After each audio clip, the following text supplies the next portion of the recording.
शिव महापुराण की कथा एक बड़ी सुंदर बात कहती है, लक्ष्मी को जितना पकड़ने के लिए दौड़ोगे लक्ष्मी उतनी तुम्हारे पास में नहीं आएगी। लक्ष्मी को जितना छोड़कर चलोगे लक्ष्मी उतनी तुम्हारे पास में दौड़कर आएगी। पर तुम 2 घंटे का भी मौन नहीं लेते, 2 लाख का लोन जरूर ले लेते हो।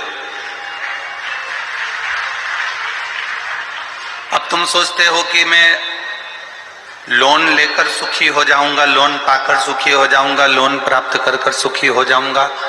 लोन से कभी कोई सुखी आज तक नहीं हुआ।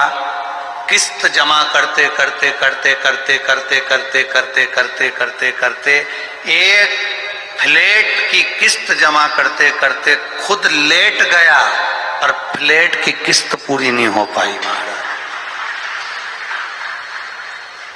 मौन में जो सुख है वो सुख लोन में नहीं है। जो मौन में सुख है वो सुख लोन के अंतर्गत नहीं है।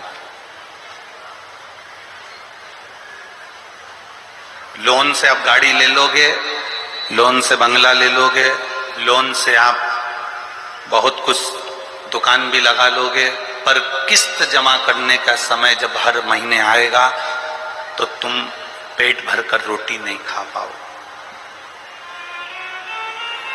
उस समय पर क्या करना है?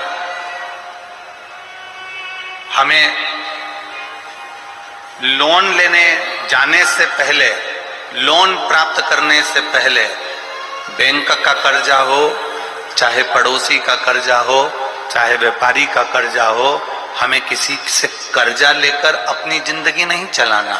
हमें मौन होकर जहां नंदी बैठता है उस नंदी के बिल्कुल पास में 2 मिनट बैठकर, जब सोमवार का दिन हो या कभी आपको ऐसा लगे कि सोमवार को भीड़ ज्यादा रहती है मंदिर में, जब बाबा तुमको एकांत में मिल जाए, अकेले मिल जाए, एकांतेश्वर मिल जाए, तुम उसके पास में जहां नंदी बैठता है उसके नजदीक बैठकर नंदी के चरण का स्पर्श अपने हाथों से करते हुए, जैसे नंदी महादेव का दर्शन करता है वैसा दर्शन जिस दिन आप दिल से मौन रहकर महादेव का करना प्रारंभ कर दोगे, आपको लोन की जरूरत नहीं पड़ेगी, मौन में सब कुछ प्राप्त हो जाएगा।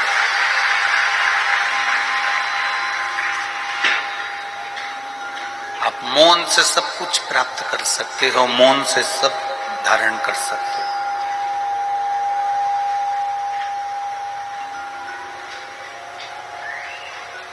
नंदीश्वर के केवल चरणारविंद का स्पर्श कर कर भी हम अगर देवाधिदेव महादेव का दर्शन कर रहे हैं, शिवलिंग का दर्शन कर रहे हैं, तो उसमें सुख है हमारा, उसमें आनंद है हमारा, कि जो मर्जी होगी, उसकी जो इच्छा होगी उसके अनुकूल हम जिएंगे, उसके अनुसार हम जिएंगे, हम उसके अनुसार जिए, हम उसके अनुसार चले। चुप रहने में, मौन रहने में जो सुख है वो सुख दुनिया का कहीं नहीं है। सास ने कुछ कहा, बहू थोड़ी सी चुप रह जाए, बहू ने कुछ कहा, सास थोड़ी सी चुप रह जाए, जेठ ने कुछ कहा, जेठानी थोड़ी सी चुप रह जाए, देवरानी ने कुछ कहा, जेठानी चुप रह जाए, और जेठानी कुछ कहे तो देवरानी चुप रह जाए। मौन में सब कुछ प्राप्त हो सकता है, मौन रहने में सब कुछ प्राप्त हो सकता है।